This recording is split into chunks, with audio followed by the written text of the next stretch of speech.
আসসালামু আলাইকুম। মা রান্নাঘরে আপনাদের স্বাগতম। প্রথমে আমরা কড়াইয়ে পেঁয়াজ বেরেস্তা করে রাখবো এবং হাঁড়িতে গরুর মাংস আমরা নিব।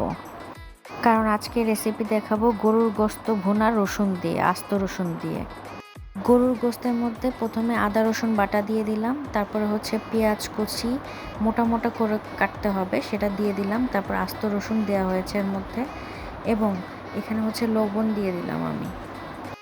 2 টেবিল চামচের মতো শুকনা মরিচের গুঁড়া দিতে হবে। যদি আপনারা ঝাল বেশি খান ঝাল বেশি দিবেন। 2 চামচের মতো হলুদের গুঁড়া দিয়ে দিব।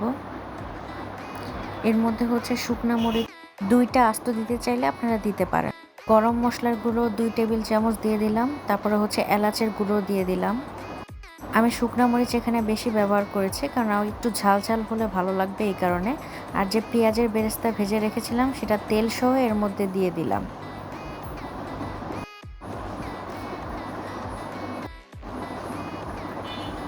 তারপরে এর মধ্যে আমি তেল দিয়ে দিব। আমি কিছুটা জিরা গুঁড়া দিয়ে দিয়েছি এবং যখন রান্না প্রিপেয়ার হয়ে যাবে, সব কিছু তৈরি হয়ে যাবে, তারপরে যে আমি লাস্টের দিকে দিব। জিরা গুঁড়া শেষের দিকে দিলে ভালো একটা ঘ্রাণ আসে, ঠিক আছে? তারপর আমি ভালো করে এই মাংসগুলো ভালো করে মাখাবো।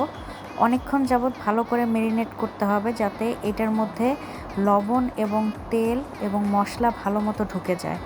ভালো করে মাখানো হয়ে গেলে এর মধ্যে আমি কিছুটা পানি অ্যাড করে দিব। হাতে যে মশলা লেগেছিল ওটা ধুয়ে এটার মধ্যে পানি অ্যাড করে দিব এবং চুলা জ্বালিয়ে এটা ভালো মতো কষাতে থাকবো। এই যে আমি যে আস্ত রসুন দিয়েছি সেটা আপনাদেরকে দেখিয়ে দিলাম এবং পর্যাপ্ত পরিমাণে ভালো করে কষাতে হবে মাংসটা।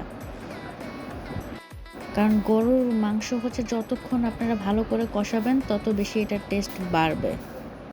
গরুর মাংস কষানো হয়ে গেলে এর মধ্যে আমি গরম পানি ঢেলে দিব। গরম পানি ঢালার পর এটা ভালো করে নাড়তে হবে কিছুক্ষণ, 2-3 মিনিট নাড়ার পরে এর ঝোল যখন গাঢ় হয়ে আসবে বা ঘন হয়ে আসবে এটা নামিয়ে ফেলবো আমরা।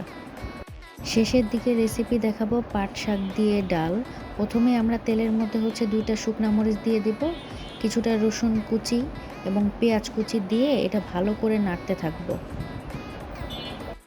আর আমরা ততক্ষণ এইটা নাড়তে থাকবো যতক্ষণ না এটা লাল লাল করে ভাজা হয়ে যায়, কারণ এটা ভালো করে লাল লাল করে ভেজে তারপরে এর মধ্যে আপনার একটু হলুদ গুঁড়ো তখন দিয়ে দিতে হবে। পাট শাক দিয়ে ডাল রেসিপি আপনারা কখনো খেয়েছেন কি না সেটা আমি জানি না, তবে খেয়ে দেখবেন, খুব ভালো লাগবে। এর মধ্যে হলুদ গুঁড়ো দেওয়ার পরে যে ডাল আমরা ধুয়ে রেখেছিলাম এটার মধ্যে অবশ্যই আমরা বোম্বাই মরিচ ইউজ করব, ঠিক আছে? বোম্বাই মরিচের যে ঘ্রাণ এটা পাট শাকের মধ্যে দিতেই হবে, সেই ঘ্রাণের জন্য আরও আপনার টেস্টটা আরও বেড়ে যাবে। ধুয়ে রাখা ডাল এটার মধ্যে আমি দিয়ে দিলাম এবং সুন্দর মতো এটা কষাতে থাকবো অনেকক্ষণ যাবত। ভালো করে 3-4 মিনিট কষানোর পরে এটার মধ্যে কিছুটা লবণ দিব আমি। লবণ দেওয়ার পরেও 2-3 মিনিট আবার কষাতে হবে। কষানোর পরে এর মধ্যে আমি পানি অ্যাড করে দিব। আমরা যে পানি অ্যাড করব সেটা ঠান্ডা পানিও দিতে পারবেন, আর গরম পানি দিলে আরও ভালো হয় যাতে ডালটা তাড়াতাড়ি গলে যাবে। পানি দেওয়ার পরে ডালটা যখন ফুটে আসবে, ভালোই মোটামুটি ফুটে আসবে, তখন যে ধুয়ে রাখা পাট শাক এটার মধ্যে দিয়ে দিবেন। পাট শাক দেওয়ার পরে এটা এমনভাবে ভালো করে নাড়তে হবে যেটা শাকগুলো যাতে ডালের নিচে চলে যায়, ঠিক আছে? এবং ভালো করে এতটা নাড়িয়ে চাড়িয়ে দিতে হবে যাতে শাকগুলো দলা পাকিয়ে না যায় এবং ভালো করে এটা ছাড়ানো যায়, যাতে এটা ভালো করে কুক হয়। ডালের সাথে শাকগুলো মেশানোর জন্য ভালো করে এগুলো নাড়তে হবে, অনেকক্ষণ যাবত নাড়তে হবে এবং এটা ডালের সাথে ভালো করে মিশিয়ে দিতে হবে।